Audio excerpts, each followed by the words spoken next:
Welcome back to 7th Grade Mustache. On today's episode, we'll be speaking about the projection of strength. The projection of strength has always been important to survival and success throughout man's entire existence on this planet. No matter what he does, he cannot escape the mammalian tendency toward dominance and subordinates hierarchies. It has existed in empires and peasant cultures. It exists in nomadic cultures and especially cults. People get enamored by technology and they think they're entering a world where dominance and projections of strength are non-existent. That is not true. That is the nerds that will make you think that doesn't exist. But what people don't realize is those nerds grow up to get jobs in tech. And who pays most of the bills for tech? The military-industrial complex. So you have these highly intelligent people who are feeble-minded, and they end up growing into these mental patterns that they see in the workspaces that they adopt working for the military-industrial complex. These people may grow up with these libertarian or these liberal mindsets, but as they age, they become more and more like their fathers and their grandfathers. People think everybody's on this gig economy, want to be in a 15-minute city, want to make their money on Instagram and hype culture and all this shit. But it's still about dominance / subordinates and a projection of strength. I had a very interesting conversation recently with this guy that works for a government organization, and he lives in Africa. And he lives in the southwestern region. I'm not going to say where, but the southwestern region of the continent. And one thing that I found very interesting is his descriptions of life there. He was basically saying that you have to project strength because it's still the jungle.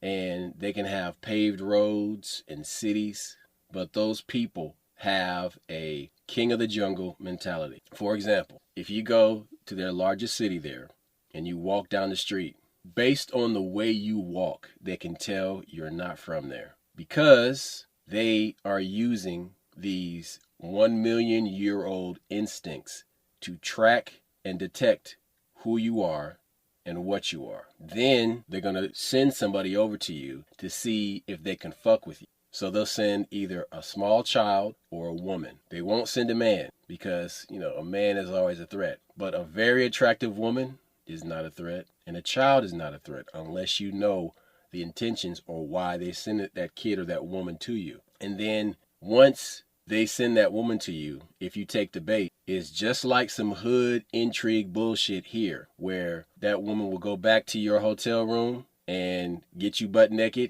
and right before everything is about to go down, the door gets kicked in, and it's dudes with guns taking your shit and maybe killing you or maybe not killing you. But that is some hood shit. I have seen it before.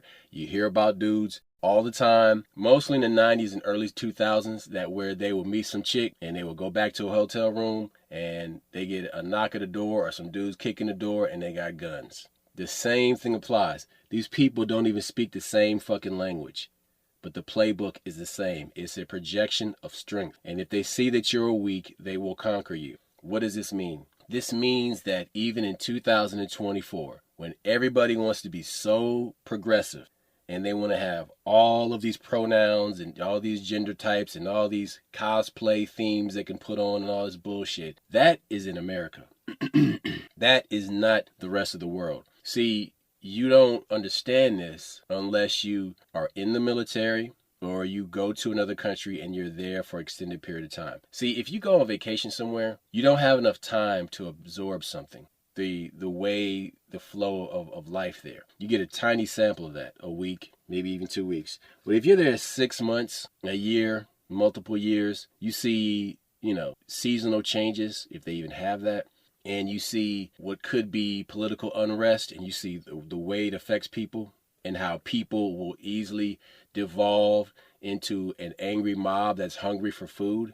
But yet you want to come at me with all these pronouns and all this bullshit on something that's based on a communist playbook for a controlled demolition of a democracy. But nobody ever looks that far. So why do they do this? Why do they try to destroy this country? Why do they try to destroy this ideology? Because it projected strength. So then it's like, all right, well, we're going to kill you with 1,000 cuts. Instead of, so we can't take you out with one cut. We can't destroy you with a big army. We're going to come at you with like all types of small things like drone attacks and, you know, all these small little things. They appeal to your warped sense of justice. You know, capitalism is bad, so anybody that's capitalist is bad too, or anybody that profits from this is, and so it is a way of fucking with your values, your core value system, and that, well, this is bad, so this is bad too, and that's how they spring it on you. I remember when we weren't kids. I think maybe we were in high school, college, where somebody had broke down the music industry to me, and something they still use to this day. Where what happened back in the, I guess, the 60s, a bunch of good music came from all kind of organic places. So they started putting the people that were making it, a lot of people in these bands, a lot of these people they were putting in charge of the music industry because they wanted to keep it that going that way. But instead, just the opposite happened. All these people were military kids and had been moved around, and they ended up making it more of what it was before, out of fear and loathing. And so sometimes when you try to make something, I don't want to say make it better, when you try to improve something by making it more organic, you fuck around and make it more corrupt, and you do right back the same thing that you tried to avoid. And these people were more worried about numbers. These so-called hippies, they were the worst. And so that's just an example of what you're talking about, where people thought they were asking for one thing, but they were asking for something completely different. So the problem with people that speak up is that the loudest voices are always attacked, but they're not always attacked in the way that you would expect. They are often attacked in ways of subversion, or they will pit somebody against that person that wasn't really their enemy at first, but then they get in the ear of that person and they begin to fund that person's rise, their success. And now they've created this artificial beef. These artificial beefs have existed in hip-hop for quite a while. And they know that they make money with these artificial beefs because the prison industrial complex had to push the East Coast versus West Coast so that they could get this tension going to sell records. But who taught them this? The intelligence agencies taught them that because they had already done this on the continent of Africa with tribes they had fighting against each other while they had them distracted going for their natural resources. So in these situations, people will come to you like, hey, did you hear what Kendrick said? Did you hear what Drake said? Man, I don't give a fuck about what two rappers have to say about each other. I don't. Because, number one, I'm grown now. I'm an adult man. And I've grown past this cycle of perpetual adolescence. He said this, he said that. That's some adolescent shit. That's playground bullshit. Because don't get me wrong, like one of those MCs in this beef can be very deep. But when he focuses his attention on somebody else, his record sales skyrocket higher than if he's just talking deep stuff about the stuff that he's living on his own. So I say that because these guys don't employ a lot of people full time. They don't. Let's just 100% keep this real. They might have a publicist, but okay, outside of the music industry food chain, how many black people are they employing full time? Because you can say, oh, they have a business. That's a business venture. That is not this music industry machine. So don't focus on the fact that this person may have investments outside that. Well, they made that money in music industry. Okay, great. But we live moment to moment, day by day. And if you keep going at this same bullshit, you are perpetuating a cycle that was created with the East Coast, West Coast. Now, all you got to do is replace Kendrick with the West Coast and Aubrey Drake with the East Coast. Canada, really. But if you swap them out, you got the same thing. Now, there's not a bunch of people going to jail behind it. No. Yeah, no. But what you have is a whole bunch of people paying attention to this because now These two knuckleheads, and I'm calling them knuckleheads, are basically the surrogate for black leaders in America right now. Oh, okay, hold And on. it's fucking Mm-hmm. pathetic. Now hold on, here's the thing. Then you get some bullshit with Fat Joe, who drops N bombs, has been dropping N bombs forever. I've always had problems with Caribbean Latinos using the word nigga. It's always bothered me, and I always check them on it when I see them. I'm like, hey, don't fucking say that around me, man. You're not black. You know, you don't claim to be black, but you want to use that word. That shit ain't for you. Oh, well, you know, we practice Santeria, and that's part of a. Hey, yeah, I like Chinese food, and I've been practicing martial arts for my entire life and shit, but I don't claim to be Asian. So, here's the deal, man.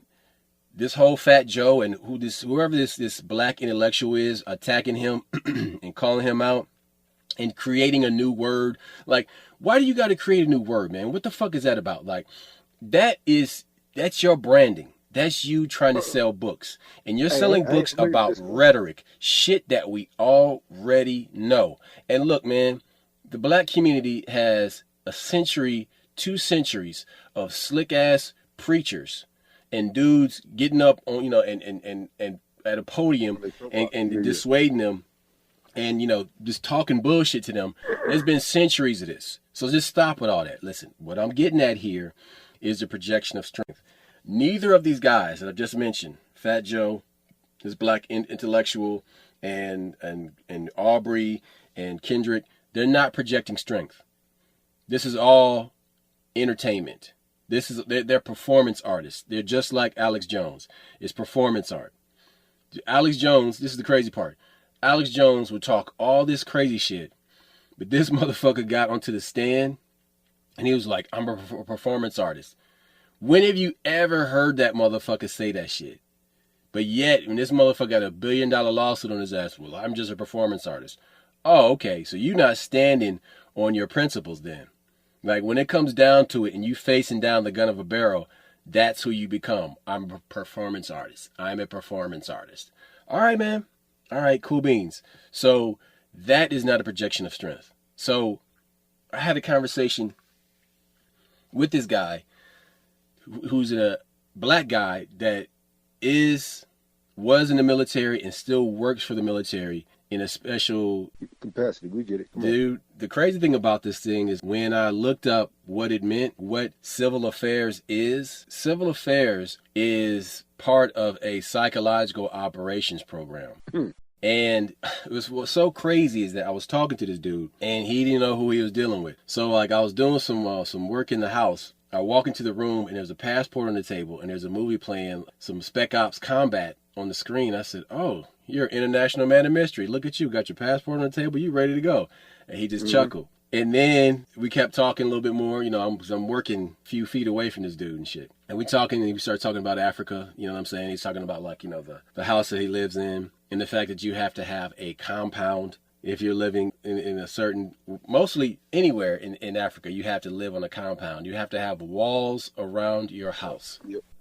Now, if you're having You're walls around your house, that's a microscopic version of the walled city from the ancient world. Walled cities protect the cities from ravaging, marauding gangs of cutthroat killers. The same applies. When you hear about the way Fela Kuti was killed, when you hear about the type of like a house that he lived on, it was a compound. What's so crazy is that I lived in a compound when I lived in Houston, Texas back in the 90s. There's houses down there in larger areas outside the suburbs. They have these stone walls that surround the entire house. And I always thought this was strange, but then you go out west and you start to see the same thing, these stone walls around the entire house. I'm like, so a regular fence won't do. You got to have a stone wall.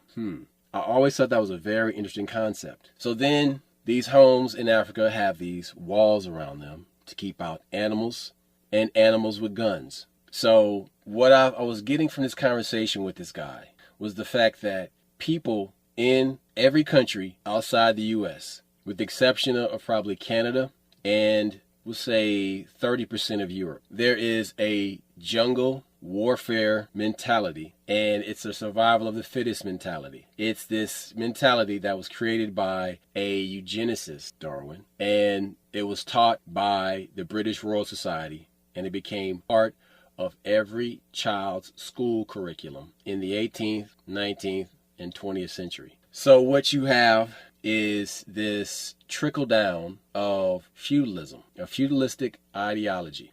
And it's the monarchs and the peasants. And what you have is a lot of people behaving like peasants and marauders and barbarians outside of this You kind of country. said some deep shit though. You're saying like it was this feudalism was taught to us. You know what I'm saying? Like it's a bastardized version of it. You don't have these feudal lords in the way, but you got the same thing when you got this underclass that basically fights amongst itself and doesn't question anything that the ruling society does, or they're mad at the wrong person kind of thing.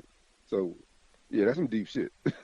This shit's wild, man, because what they're doing is they know that animalistic nature is present in all men because we were engineered to have these animal traits, but also have these godly traits as well. So to exist on this world, in this climate, around wild animals, we have to have a little bit of that animal nature, but we also have to have the God spark to allow us to ascend and basically dominate everything and dominate each other. They reward that behavior. Hold it. You said some deep shit. Go way back to what you beginning, what you said when you were talking about the East Coast West Coast thing, and you said prison industrial complex. You were talking about record sales, but the truth of the matter was back then the record sales were secondary. They still wanted to fill them prisons. Fast forward to now, it's about the ultimate distraction. That whole hip hop beef shit is about distraction. They're giving you details on the other person and TMZ. You know, when have these outlets ever? What's the word I'm looking for? When has media ever watched a rap beef in such a way?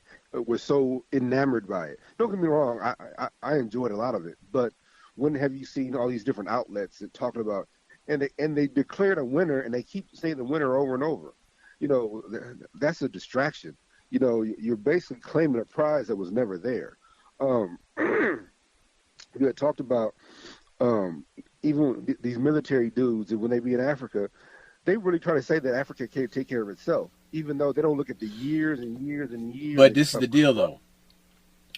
It's what this organization that he's working for is doing is keeping tabs on the local wildlife, is keeping tabs on the local economies, because there are natural resources in those countries that they want to get. So they have to play the long game, and they send in people on what these people are, they're the modern version of Christian missionaries. They're the modern version of these Jesuits that went around the world to these far-flung places and indoctrinated people. Now, they know they can't indoctrinate these African chiefs in these countries, only to a certain extent. So they come bearing gifts and they make friends. But they're intelligence gathering for what is going on. Because at any point, the U.S. military can call this guy and say, what's going on in your region? Check in. So they probably report to a liaison once a month, and they give a status report. All right, well, there's fighting over here, there's fighting over there. And then that is vacuumed up into a huge database that is used by the three-letter organizations. So what's crazy, though, is, I was talking with this cat, man, and the stuff that we were talking about, we were talking about the war in Ukraine versus the Russians. And we got into the fact that it's basically a loan that's never going to be paid back. Yeah.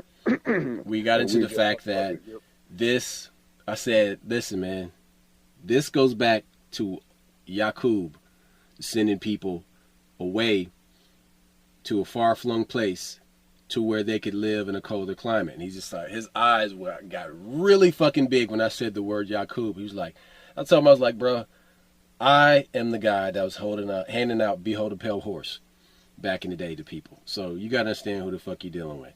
And I just kept going on. I kept dropping these truth bombs one after another, and his face just kept melting. I was like, my guy, You gotta understand, man. Like, just because you see me in here, doing like, repair work on shit, does not mean that I am not intelligent. And and then I really fucked him up with this one. I said, in the art of war, he was like, all right, Sun Tzu. I said, in the art of war, there are 5 types of agents. And one of those agents is an inside agent who lives in a country for a long time, who will marry into the population and gather information. He got real quiet. It was so crazy, man, because I basically just laid it all out. I laid it out and I said, I know who you are. I know what this is. From the moment I walked into the room, dude, I saw everything. Nobody had to say anything to me, bro. The shit was wild. And But you know what? But this goes back to, okay. First things first. You're saying some deep shit. Let's not like not address that. But I just think it's odd that we don't value true education. Not education as I can get a job and be whatever. I'm talking about education as in, okay, I learned how to read, I learned how to do this, I learned how to do math.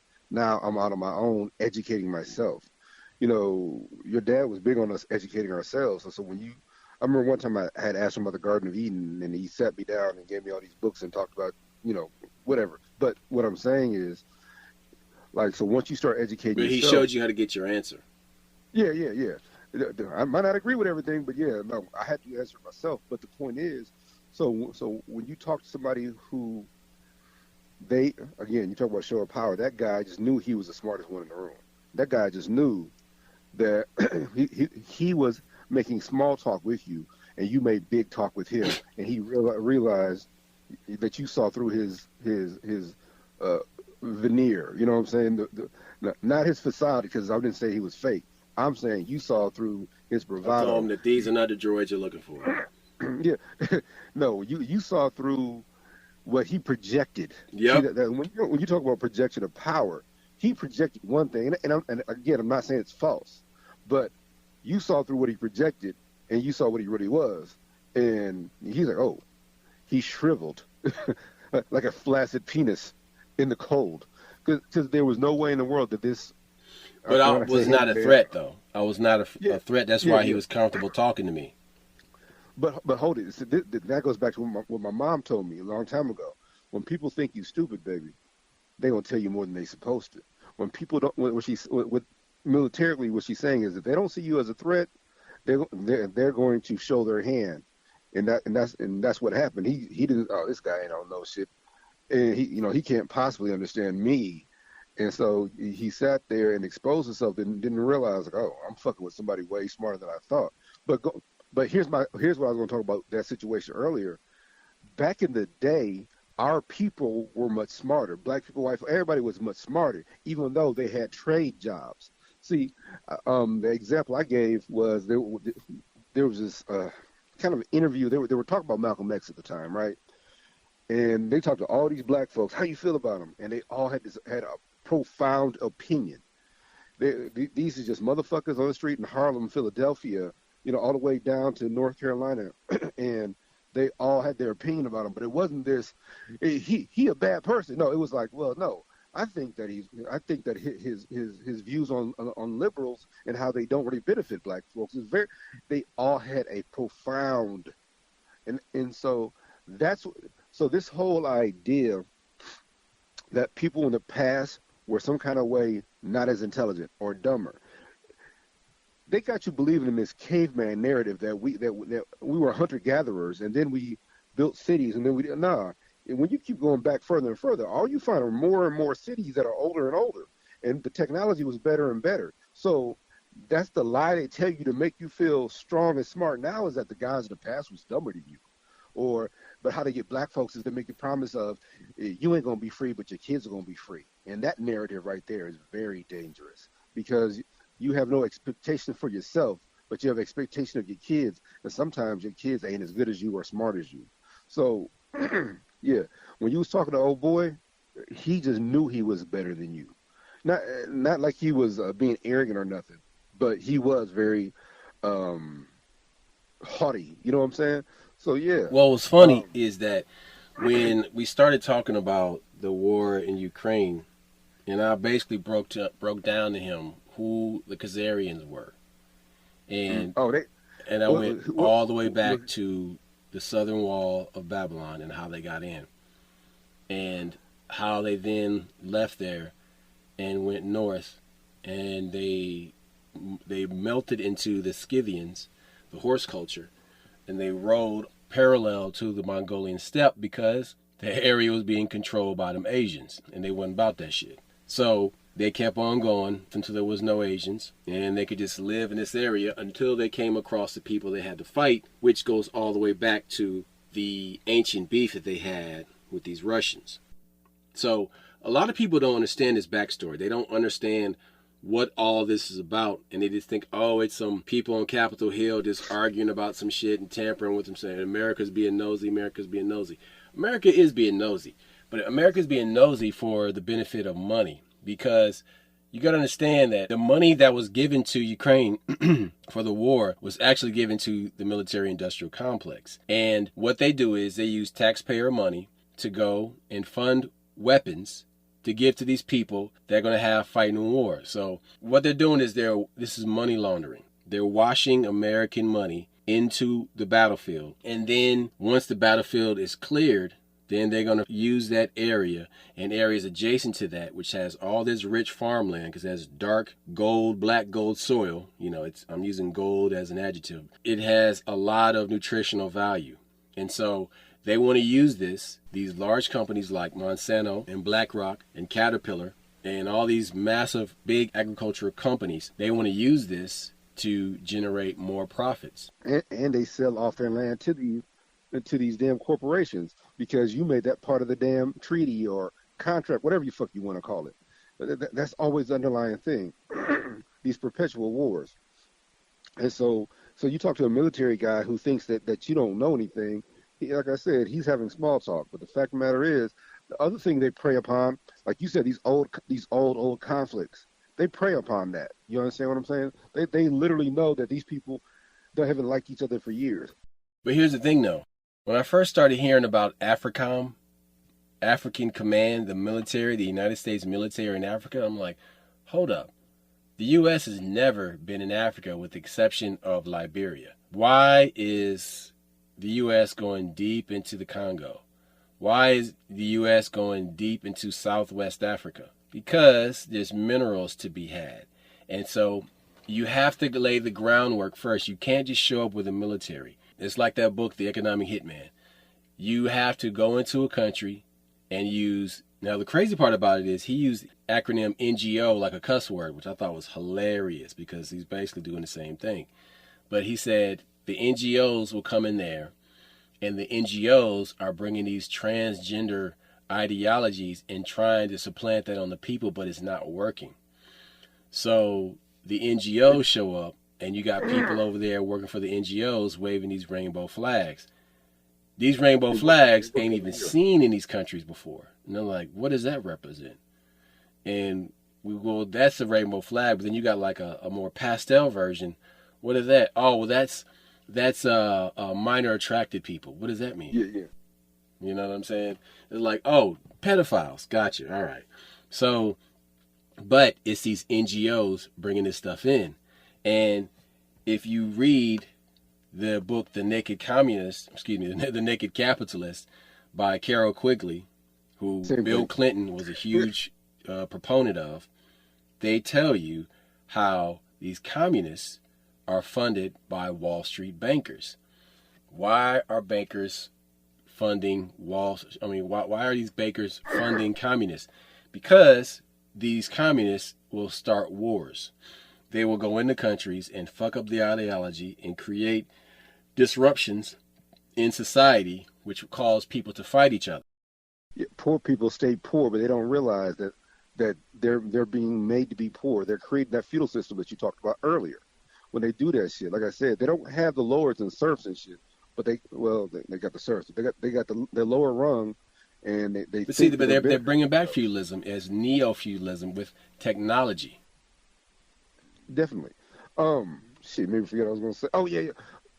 Well, one of the things you talked when we talked about, I could never figure it out, but there is an American oil company that sent $12 billion over to Africa to fund their African pipeline, and they had that African pipeline going for, I can't remember. Please forgive me, can't remember what nation. We talked about this almost 6 months ago, 7 months ago, and they have an African pipeline that they had to get done by the wintertime, or Europe would have froze. So they're literally sucking up the natural gas from this place in Africa, going to 3 or 4 different nations, passing through there without their permission, just to get that pipeline to Europe, so they would have natural gas. And they were using that Wagner group was the mercenaries from Russia that were kind of fighting this war down there with the local people. It's not the people in the in the initial country; it's the other people in the countries that it was passing through. So that's the exact same thing as you said, African or American, whatever you call it. AFRICOM, African African. Command. That's the exact same thing where they're like, okay, we got to make sure Europe is okay, but we're not going to pay these people for this natural resource. We're stealing. We're paying the initial people barely anything, but then we're passing through these other countries without their permission and dragging it up to Europe. So make sure Europe has their natural gas, so that they don't fucking freeze to death. But no, and the idea that you're just not going to pay us, like you've been robbing us for years. So you seeing these African nations, band together, get these younger military mind dudes, and you're like, oh man. And when we were kids, you would see that kind of stuff, and you would think like, Idi Amin and all this other crazy shit. They had to do that. Gaddafi should not be dead, but as soon as he talked about getting Africa off the dollar and fucking up the oil, something had to be done about it. So you got to recognize, white folks love to make it seem like Africa has been this way for years, only since the white folks been there. And the other thing, or something else that white folks say that's very, very, I don't know, contrary, is whenever they talk about the Native Americans and how the Europeans did the Native Americans. Well, they were fighting amongst themselves when we got there. When the Europeans got here, the Native Americans were fighting. So what you're saying is because they had some fights amongst themselves, that justifies you stealing their land, raping their women, and taking whatever minerals, gold, buffalo, whatever, from them, all because they were fighting when you got here. How the fuck does that make sense? Even if they were fighting amongst themselves, it still does not give you the right to take what they had. And that's, again, when you talk about show of power, us as black folks, the reason white folks have been able to take advantage of us the way they have is because we never saw them as a threat. We feel sorry for white folks. We feel sorry for your lack of culture. We feel sorry for your lack of religion. We feel sorry for you not having cities. And so then all of a sudden, when you come at us, we're like, oh man, that motherfucker ain't got no clothes on. Oh man, that nigga got skins of other animals. Why is he not walking around enjoying his sunshine, getting that vitamin D? So then when you try to hit us with these different principles, black folks sometimes get wrapped like, that shit ain't gonna work. And then next thing you know, since we didn't take you as a threat, we didn't take you seriously, you done took everything that I owned already. So that's the shit that when you talk about show of power, sometimes we don't recognize somebody as being powerful because the shit they have is outdated to us. So I want to make a correction that I said the Naked Capitalist was written by Carol Quigley. It's not. The Naked Capitalist is a review of the book Tragedy and Hope by Carol Quigley, and it's this book, The Naked Capitalist, is written by Cleon Skousen. But I'm going to read something from it real quick. And it says, anyone familiar with the writings of John, the Gospel of John, might have suspected that modern history would eventually contain the account of a gigantic complex of political and economic power which would cover the whole earth.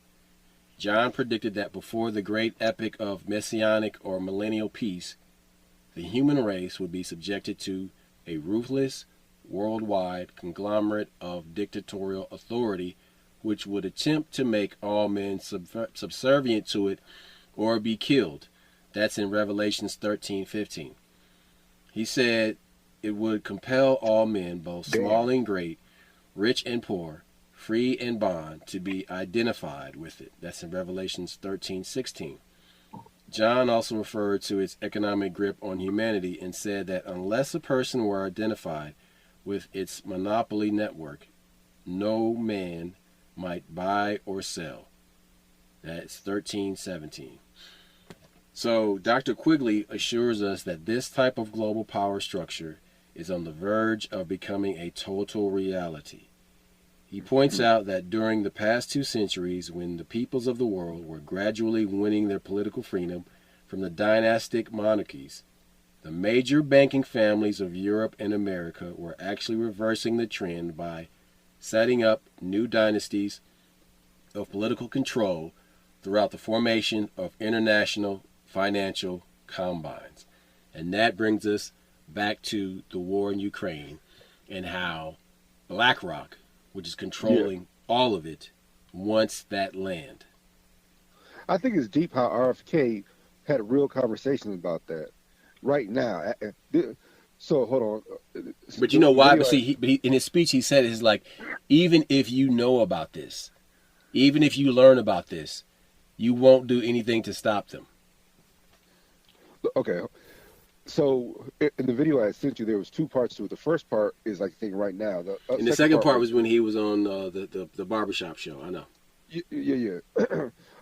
Which they're both very important, but I don't even know how to start this. When he some of the stuff he's a lot of the stuff he said I knew, but when he put it together, like God damn, that makes sense. These motherfuckers are really just seeding the earth just for their business. This is see to me that's what colonialism is. When you send up a society just for you to make money on them, it's not just hey, we want your women, we want your land. No, we're setting up something that's going to pay back to another society. This society just happens to be BlackRock. These companies that are going to benefit, are owned by BlackRock primarily. But what he's saying is that NATO should never have been there. But the reason NATO wants to be there is because when you're a NATO country, you have to buy weapons from certain companies owned by BlackRock. Um, when you destroy your area because you went to war, it's going to be built up by companies owned by BlackRock, and it's just a perpetual thing. And but more importantly, what he describes on the barbershop show, which is it's called My Expert Opinion, is he's breaking down the fact that one, my uncle wanted to get rid of the CIA because what they were doing probably led to his death. My father recognized what my uncle was working on.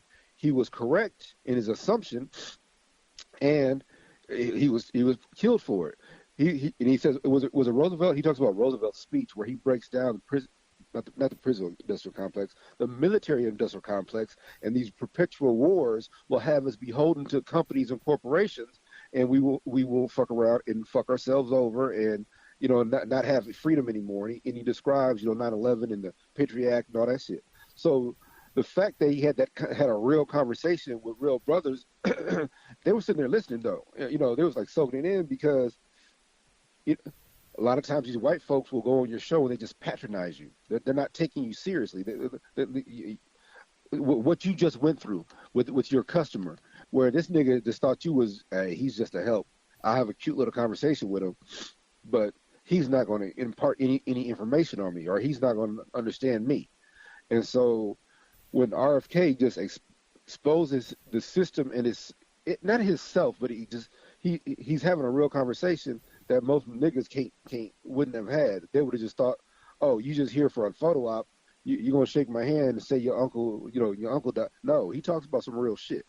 So I think it's very important to recognize that he's telling you that these shows of power are by design, and they have you focusing on the wrong stuff, fighting little not skirmishes, not wars, little skirmishes amongst yourselves, and you're still buying your weapons and your house and your property. You're still buying from BlackRock. They own everything. State Street, BlackRock. I can't think of the third one.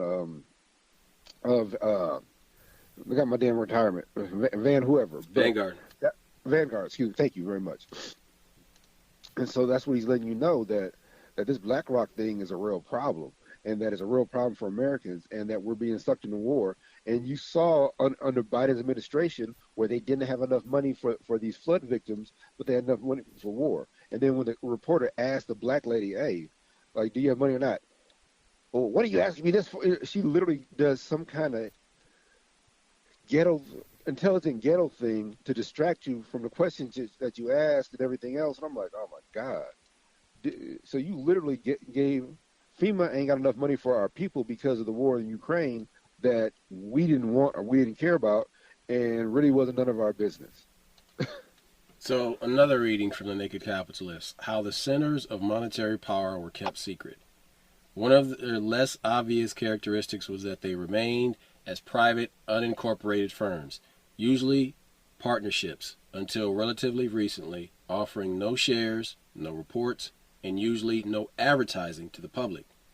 This risky status, which deprived them of limited liability, was retained in most cases until modern inheritance taxes made it essential to surround such family wealth with the immortality of corporate status for tax avoidance purposes.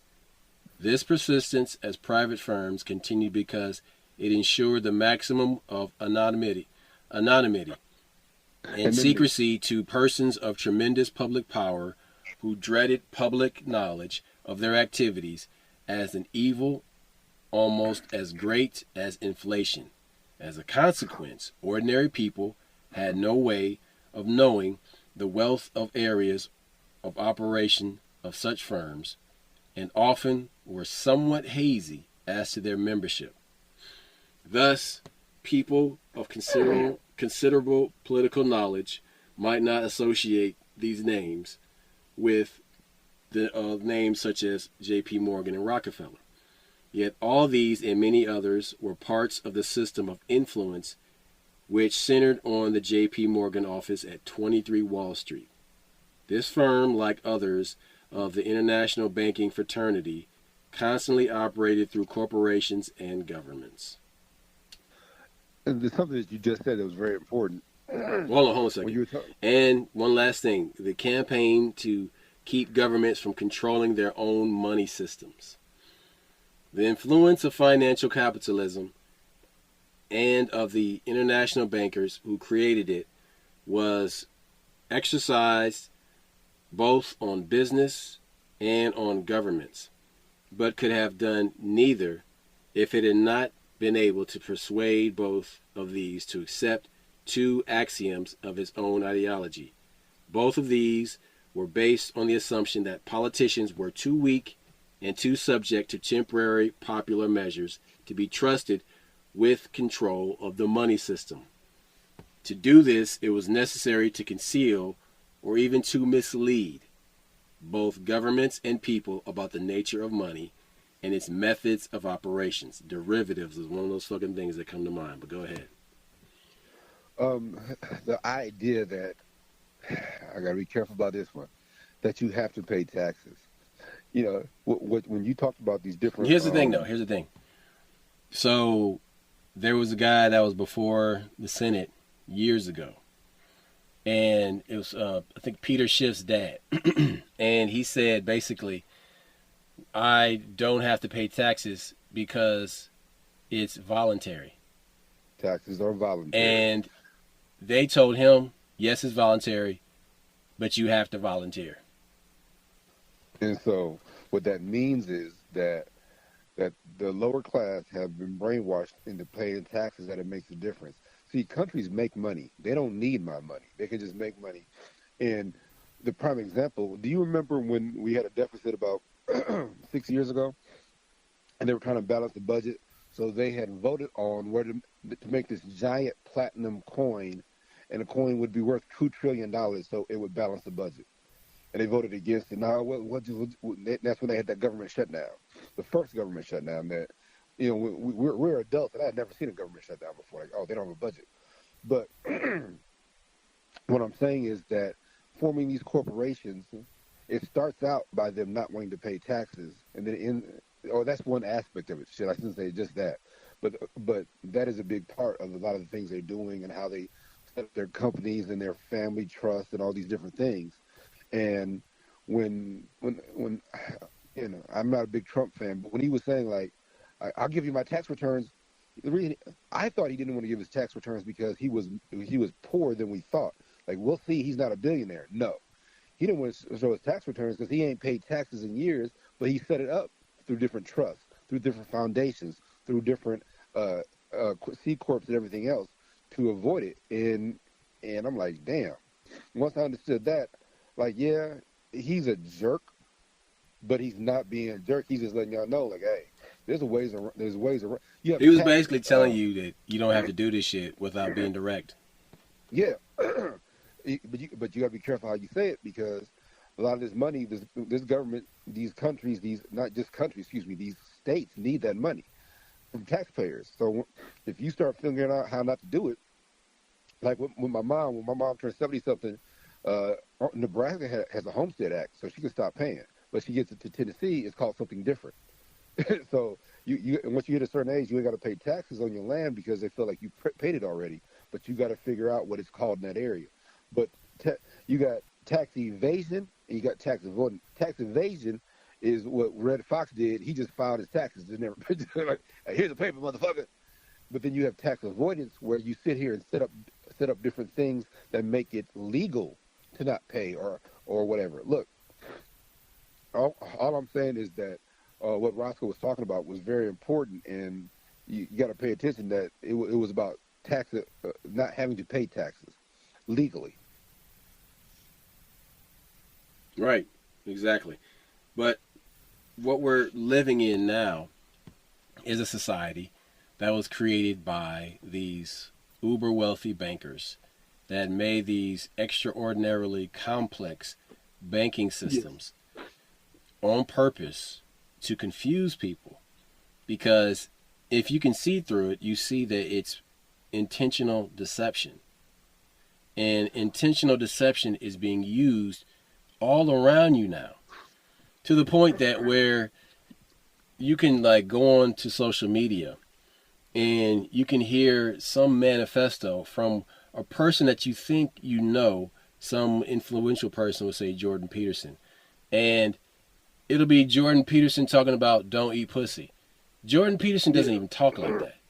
So that is artificial intelligence.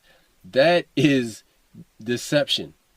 And that is this. They basically took this man's voice, and they used it because you people who listen to him would trust what he has to say. Because But they understand and they know him. but He has a very good but the brand. problem is that you understand this guy has a Christian moral base, so Yes. he wouldn't even talk in that way. He wouldn't discuss things of that nature. You know, he doesn't discuss bedroom topics. So that is a hole in that deception right there. Now, of course, that person did that to monetize and make money off of Of that his guy's name, name. his likeness, Joe if you Rogan will. is another person who these companies have taken his voice and have been selling, products and stuff. Of course, he's probably suing the shit out of them. But you can see now where this deception is insane, like it's out of control. And what was crazy is some of these people that are creating these fake accounts and these fake broadcasts, you can tell they're foreigners. They're foreigners of a certain type of persuasion because of the nature of what they're talking about and their view towards women. And I'm like, oh yeah, you're from a country where you fear women, or you just fear women because you have no success in having relationships or betting any women at all. So that's your deficit. You know what I'm saying? Your deficit is not, technical aptitude. No, your deficit is you're socially awkward and you're a nerd. And so you don't know how to talk to people. And so therefore you think by, being aggressive, by hiding behind an intelligent and well-spoken man's voice and appearance, you can sell this idea of how a man should behave, but you don't know how a man should behave. It's just wild, dude. It's all theory with you. Everything's theory. But see, okay, that all that and the thirst, everybody's thirst to try new technology, but also to gain profits is how the crypto rug pulls work. I recently told you about this website called Web3 is Going Great, and I suggest everybody listen to it because it's all about these scams. And we'll say What you're not about hearing about in the main 70% area. of the meme coins and crypto coins out there are rug pulls and they're scams. How about the most recent one is the hot two girl, the one who says you got to spit on the dick, and I guess she did some racist shit or whatever. But long story short, Did she she? started her own. What she do? I don't know It had something to do with something she posted or she said. I'm not familiar with it, so I didn't. So people will bring it up, but it's hard for you to find whatever it was. She started her own meme coin though, and it took off to $500 million, and they pulled the rug out from under it. So now you got investors and all these people wanting their money back, and she's about to get. She was the victim in the sense somebody used her likeness and somebody used her popularity and her influence. Yeah, yeah, And she yeah, agreed, what I'm saying, and she agreed to get a cut of the money. So no, I yeah, mean, she was probably, in on the fucking yeah, scam. yeah. She's not complete. She's complicit because she didn't build. She didn't build the coin. She didn't do all that shit. But they used her popularity, and so that's what Roscoe is talking about when he's telling you that a lot of shit. A lot of people are early adopters to technology, not understanding the ramifications and how. And you're like, okay, I don't get it, but I want to be part of it, and that's what she did. She built off her own popularity, which is makes sense.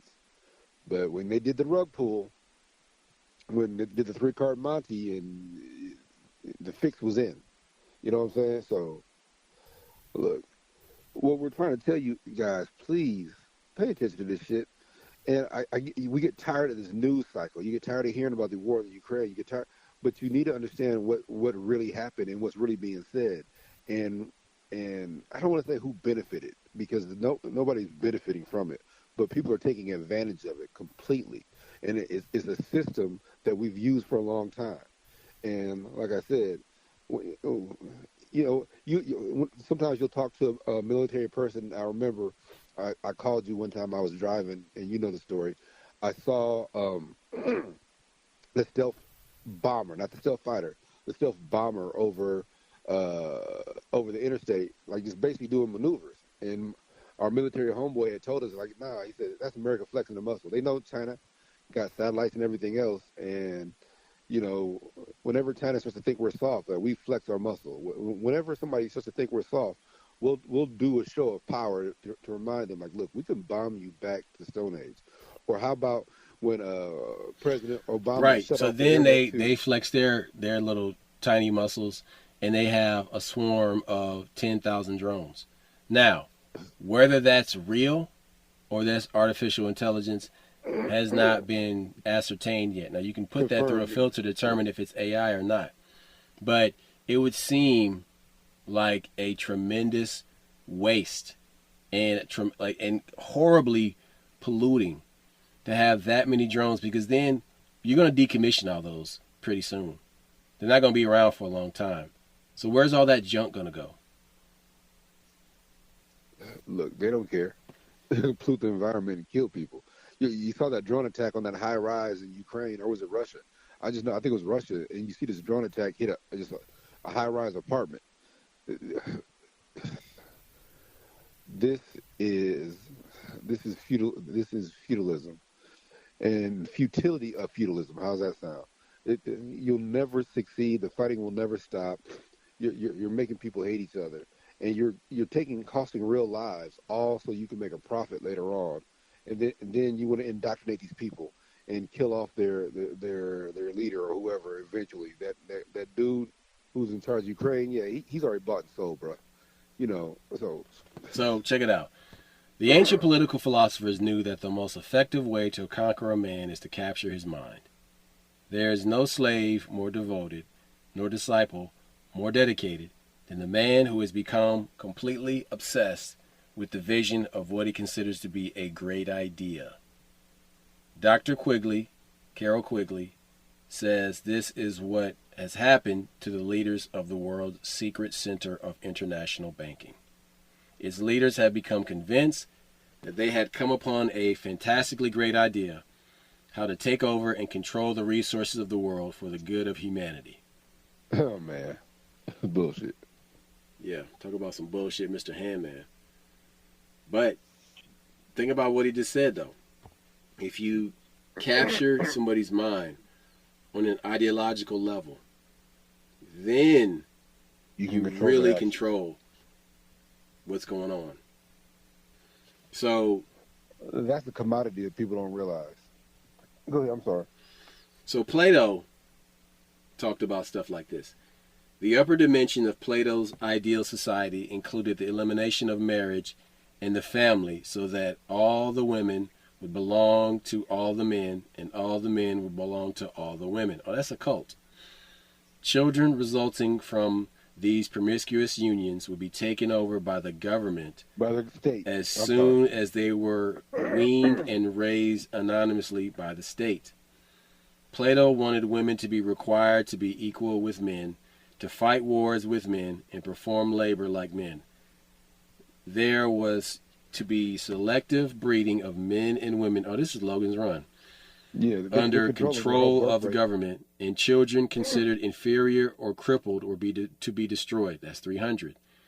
There was to be a 3-level structure of society into fixed classes: the ruling class, the military class, and the worker class. Plato said the people would be induced to believe a government indoctrinated falsehood that people were born with gold, silver, or copper in their souls, and the rulers would determine which metal was present in the soul of each person and assign him to the appropriate class. Yes. Plato Feudalism. admitted all this was a falsehood, but said it would facilitate the administration of affairs by rulers because it would be taught to the people as a religious principle. Plato reserved the full blessings of communism for his ruling class.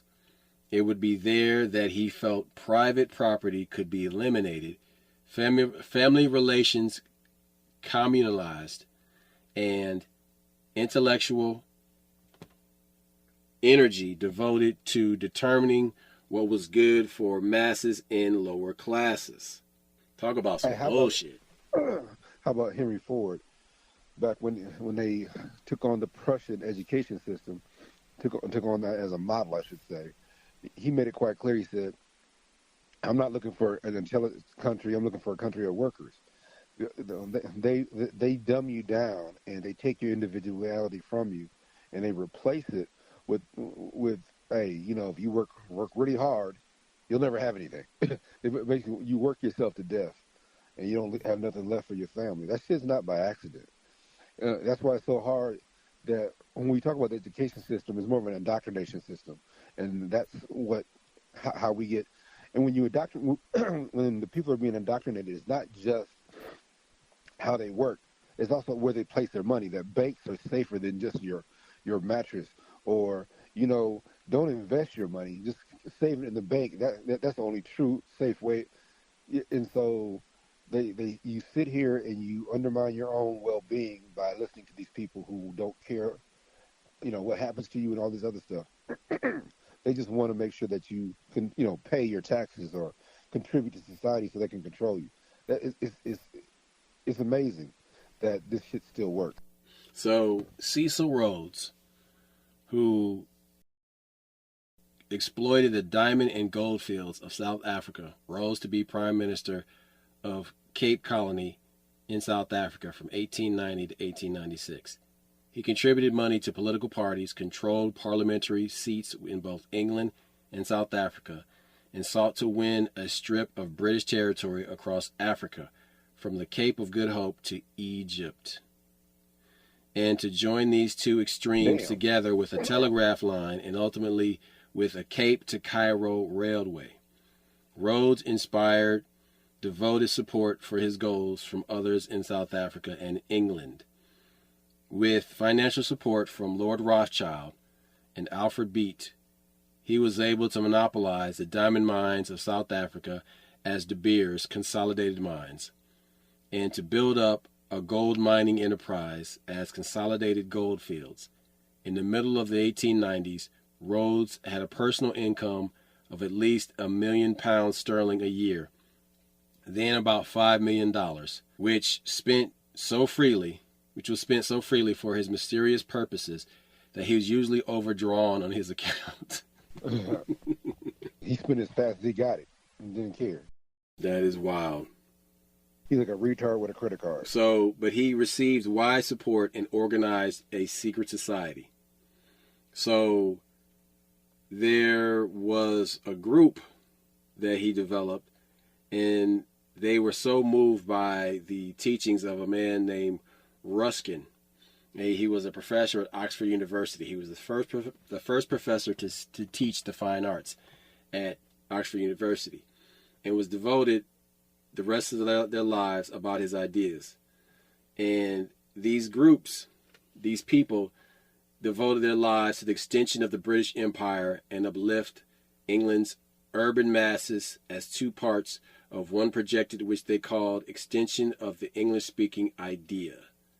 They were remarkably successful in these aims because England's most sensational journalist, William T. Stead, an ardent social reformer and imperialist, brought them into association with Cecil Rhodes. This association was formally established in February of 1891 when Rhodes and Stead organized a secret society of which Rhodes had been dreaming for 16 years. And this is how they developed the Rhodes Scholars. Oh, wow. I thought you were going to say the British Commonwealth. Goddamn. Go ahead. Preach. Right. But this perpetuation of the secret societies continued after Rhodes' death, because the group was able to get access to Rhodes' money after he died in 1902, and also to funds of people loyal to Rhodes supporters. So what you had is this money that was made off of African blood, sweat, and tears, and African resources to make Masons in England wealthy. Richer. Mm-hmm.